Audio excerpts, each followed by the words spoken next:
Welcome back to Sonny Talk Spurs, and today I'm joined by another special guest. I'm getting them thick and fast on the channel, and this is a guy who I'd say Tottenham aren't his favourite subject to talk about. I'd say he probably hates them. It's Mr. Rory Jennings. How you doing, mate? Mate, I'm honoured to be on. Thank you so much for having me. I know we've got a bit of a close friendship, haven't we, over the last couple of years? Absolutely, mate. I am genuinely honoured to be on. And when you say I don't like talking about Tottenham, it's not quite true. I do, just in a negative sense. Yes.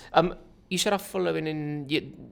Who else has been on? You said that Kieran Carlin. Mate, Harry Durham. Mate, how am I supposed to follow that? You're a great at, mate. How am I supposed to follow? How am I supposed to follow Kieran Carlin? I mean, he is the Don. He is a great guy, isn't he? He's a great guy. But first question before we actually get into this, I remember this story that you told about you had a flat and you didn't want to rent it out to a Tottenham fan.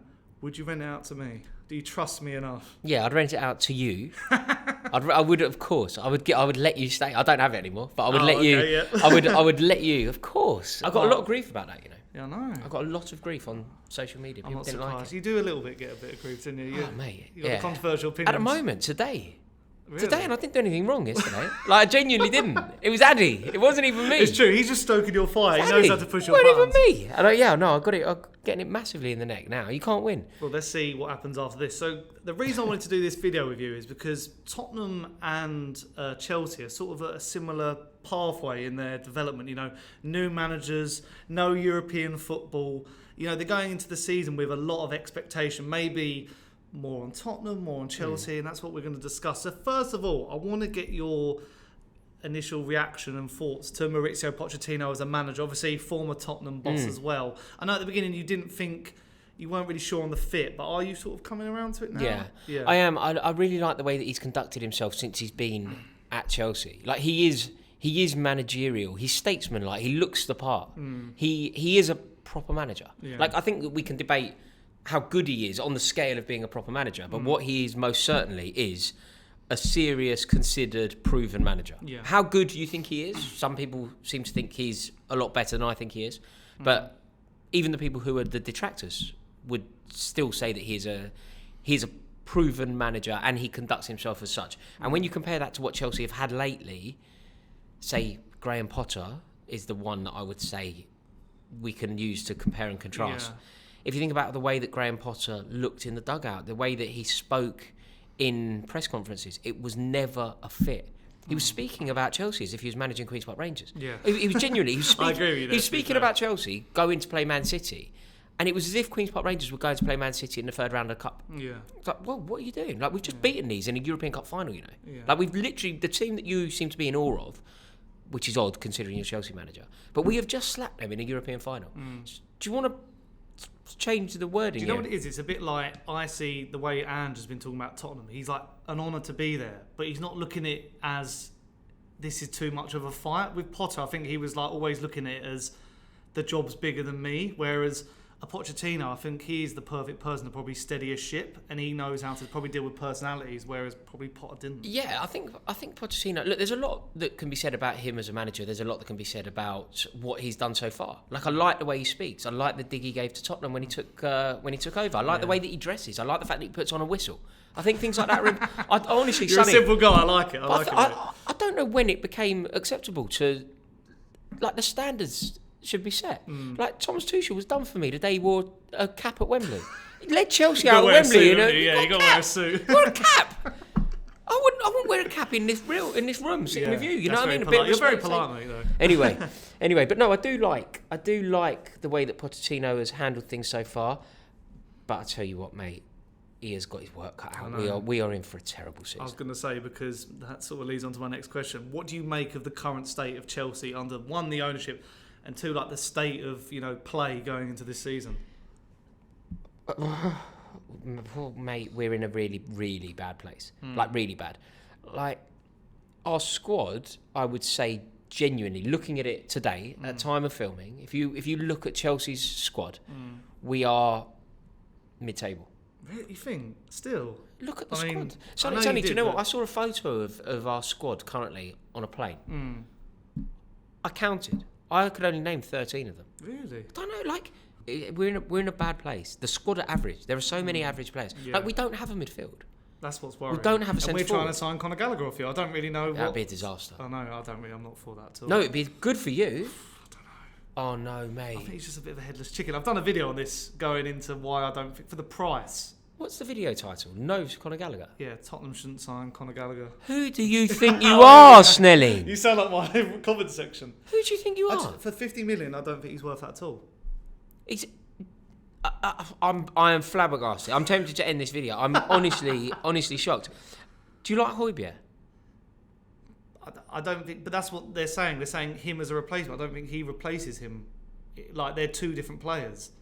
I am currently happy with our fittest midfield, which would be Basuma, Maddison, and Bentancur. I don't think Conor Gallagher gets into that when fully fit. Well, Basuma, I liked Basuma when he was at Brighton. I thought he was a very good player. And in fact, when you signed him, I thought it was like a real statement signing. It just wasn't a Conte signing, which like is a discussion about Tottenham. I think he works better as an Ange. You can't. I'm sorry, mate. The state of your squad, some of the players in your squad, the state of your overall team. You can't not want Conor Gallagher. We don't deal with you. I think you might deal with us in that direction because I think Chelsea have no principle. I think look, whatever you think of Daniel Levy, I do admire his belligerence in the transfer market. Like Chelsea and Tottenham shouldn't do each other favours. And do you remember when Chelsea was desperate to sign Modric and Modric wanted to come to Chelsea and he basically held on to him, cost his club money in order to not do business with Chelsea. He does sell well. I think that's where people forget with Daniel Levy. He is a good seller. Chelsea would sell to Tottenham. I think Chelsea shouldn't. Chelsea should never sell to Tottenham. But if you look at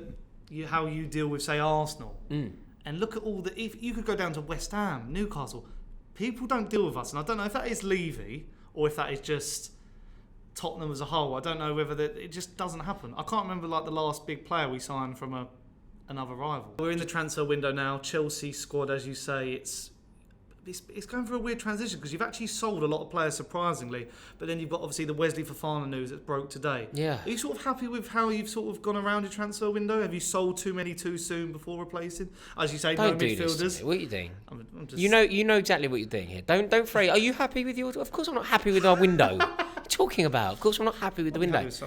No, it's been a complete and utter disaster. I think in the last 6 months, right? Let's include January. In the last 6 months, we've sold half a dozen central midfielders. Yeah.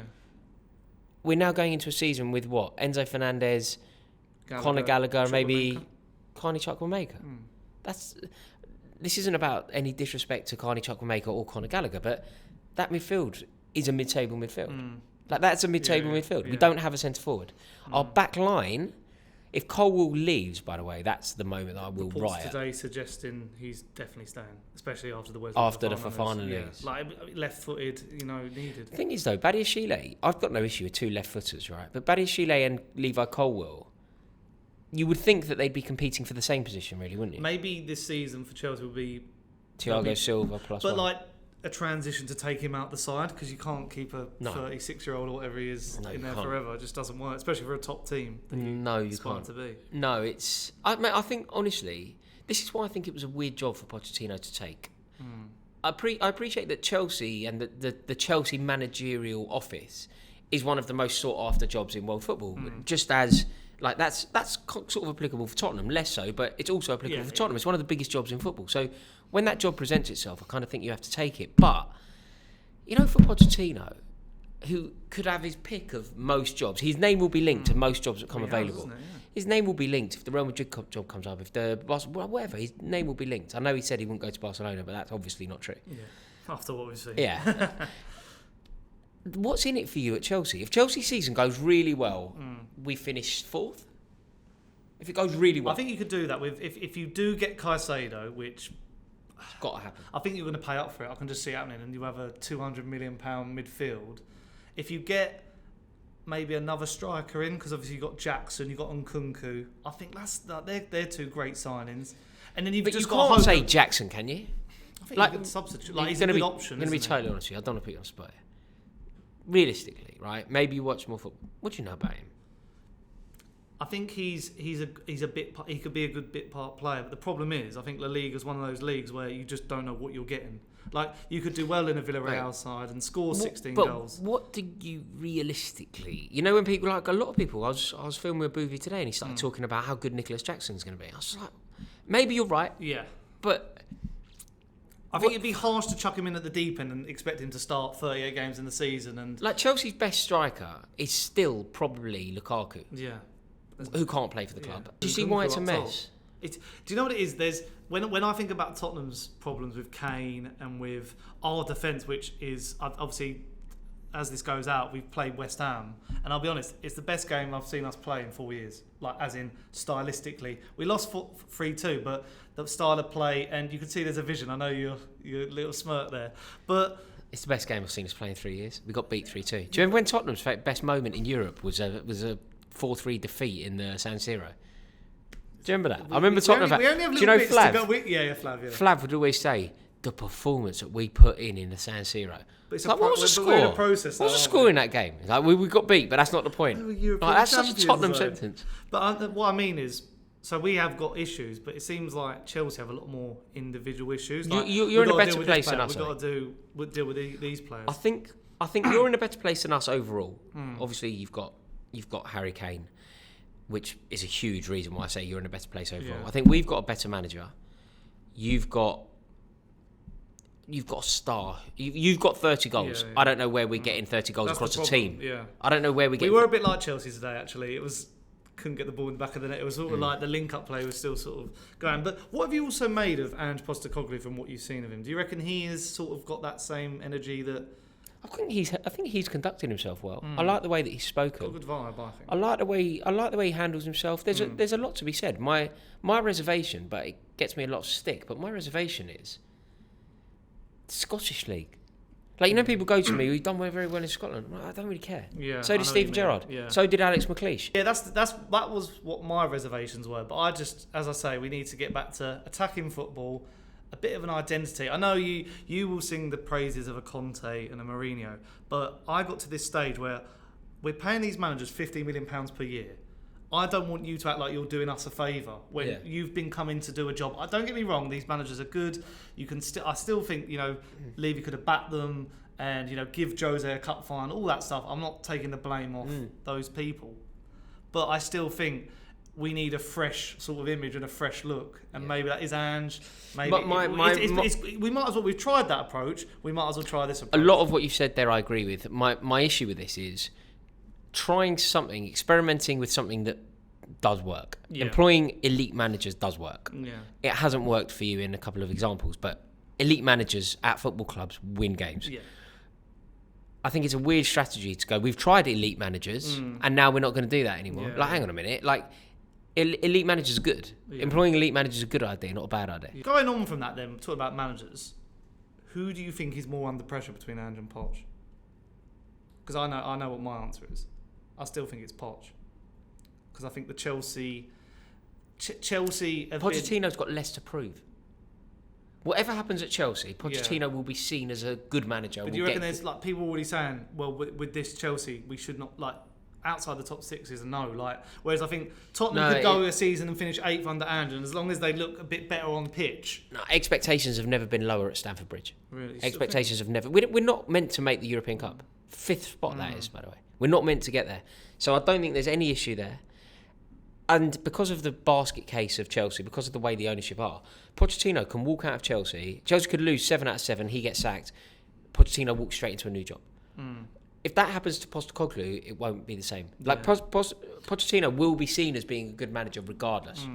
So I think it's maybe a similar level of pressure, but I don't think Pochettino's under more pressure. It all depends, because I think if say Ange Postecoglu was at Chelsea, then I think that's the case, because it would give me the Graham Potter vibe of, I feel like the spotlight will be on him less. I think at Tottenham, because of the way we are banterish and all that, like today, everyone was straight on us 2-0 down. They were like going, yeah, here we go, Spurs.